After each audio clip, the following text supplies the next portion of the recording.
وعن عمرو بن شعيب رضي الله تعالى عنهما عن أبيه عن جده أن العاص بن وائل أوصى أن يعتق عنه 100 رقبة فأعتق ابنه هشام 50 رقبة فأراد ابنه عمرو أن يعتق عنه 50 الباقية فقال حتى أسأل رسول الله صلى الله عليه وسلم فأتى النبي صلى الله عليه وسلم فقال يا رسول الله إن أبي أوصى أن يعتق عنه 100 رقبة وإن هشاما أعتق عنه 50 وبقيت عليه 50 رقبة أفأعتق عنه فقال رسول الله صلى الله عليه وسلم إنه لو كان مسلما فأعتقتم عنه أو تصدقتم عنه أو حججتم عنه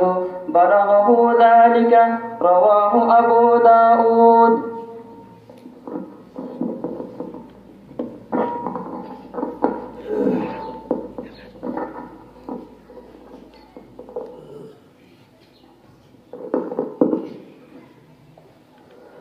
وعن أنس رضي الله تعالى عنه قال قال رسول الله صلى الله عليه وسلم من قطع ميراث وارثه قطع الله ميراثه من الجنة يوم القيامة رواه ابن ماجة ورواه البيهقي في شعب الإيمان عن أبي هريرة رضي الله تعالى عنه.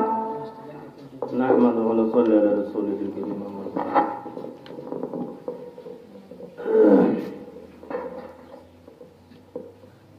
মানব জাতি আল্লাহ সৃষ্টি করেছেন। হযরত ইমাম গজালী রহমতুল্লাহ আলাইহি বলেন, আল্লাহ আযলি এবং আবদি, অর্থাৎ আল্লাহর শুরুও নাই শেষও নাই। আর মানব জাতি হলো আবদি, আযলি না, অর্থাৎ মানব জাতির শুরু আছে শেষ নাই। মানুষের হায়াতকে 6 ভাগে ভাগ করা যায়। 1 নম্বর হায়াত ইয়মুল আলাস, আরাফাতের ময়দানের পাশে একটা জায়গা, যে জায়গার নাম মা'মান। ওই জায়গায় যখন হযরত আদম আলাইহিস সালাতু ওয়াস সালাম বসেছিলেন, আল্লাহ পাকের ডান কুদরতি ডান হাত আদম আলাইহিস সালামের পিঠে লাগলেন। ওখান থেকে আদম সন্তান বের হয়ে আসবে, যারা জান্নাতি হবে। এরপরে আল্লাহ পাকের বাম হাত আদম আলাইহিস সালামের পিঠে বলিয়ে নিলেন। ওখানে আর কিছু আদম সন্তান বের হলো, যারা জাহান্নামী হবে। ওই দিনের মধ্যে আল্লাহ পাক সমস্ত রূহকে সম্বোধন করে বলেছিলেন, আলস্তু বিরাব্বিকুম, আমি কি তোমাদের পরওয়ারদিগার নয়? আমরা সবাই ওখানে ছিলাম, সবাই বলেছিলাম ক্বালু বালা, যে আল্লাহ তুমি আমাদের পালন কর্তা, তুমি আমাদের রব। ওই দিনকে বলা হয় ইয়ৌমে আলাস্তু। ওইখান থেকে মানব জাতির হায়াত শুরু। ওইখান থেকে আমরা রূপ জগতে ছিলাম। আদম আলাইহিস সালাম দুনিয়াতে এসেছেন প্রায় ৮০০০ বছর চলতেছে। তাহলে আমরা কিছু কম ৮০০০ বছর রূপ জগতে ছিলাম। এরপরে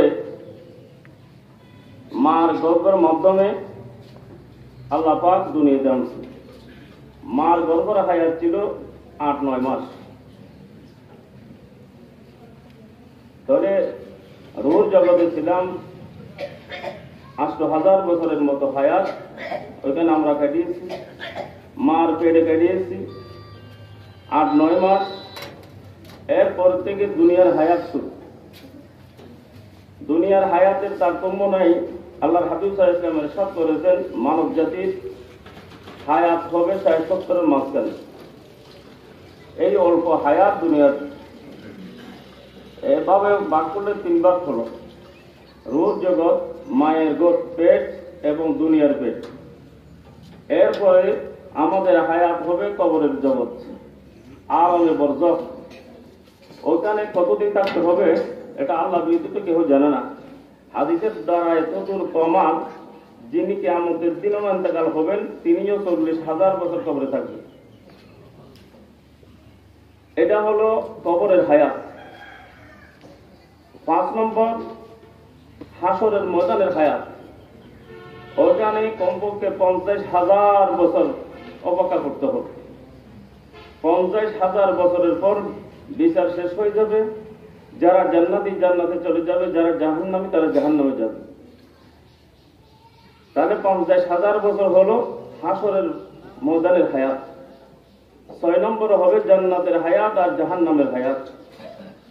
জাহান্নাতি জান্নাতে যাওয়ার পর তার হায়াত কত দূর লম্বা আর কোনো শেষ নেই।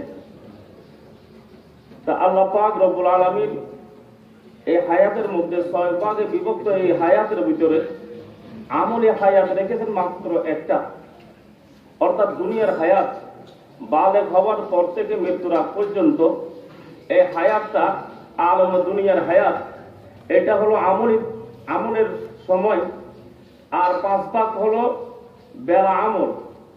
রুর জগতে আমাদের কোনো আমল করতে হয় নাই, মায়ের গর্ভে আমাদের কিছু আমল করতে হয় নাই, কবরে যাওয়ার পরও আমাদের কোনো আমল থাকবে না, হাসরের ময়দানে আমল থাকবে না, জান্নাত জাহান্নামে যাওয়ার পরও কোনো আমল থাকবে না। সুতরাং আমলের হায়াত হলো এই দুনিয়ার অল্প হায়াত।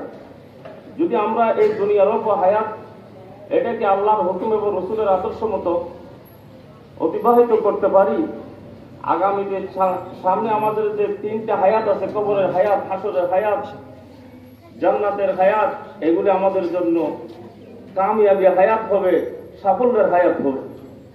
অন্যথায় আমাদের জন্য বড় আযাব অপেক্ষা করতেছে। আল্লামা সাহেবে মেশকাত রহমতুল্লাহ আলাইহি তাঁর কিতাব শুরু করেছেন কিতাবুল ঈমান দিয়ে, আর কিতাব শেষ করেছেন কিতাবুল ওয়াসায়া, ওসিয়ত দিয়ে। উনি আমাদেরকে বুঝাতে চেষ্টা করেছেন যে মানব জাতি, তোমাদের দুনিয়ার হায়াত শুরু হওয়া উচিত ঈমানের মাধ্যমে, আর শেষ হওয়া উচিত ওসিয়তের মাধ্যমে। ওসিয়ত বলা হয় মানুষ মৃত্যুর সময় যে গোপন গুরুত্বপূর্ণ কথা ছেলেদেরকে বলে যায়, সেই কথাগুলিকে বলা হয় ওসিয়ত। এই ওসিয়ত এক সময় ওয়াজিব ছিল। ইবতিদায়ে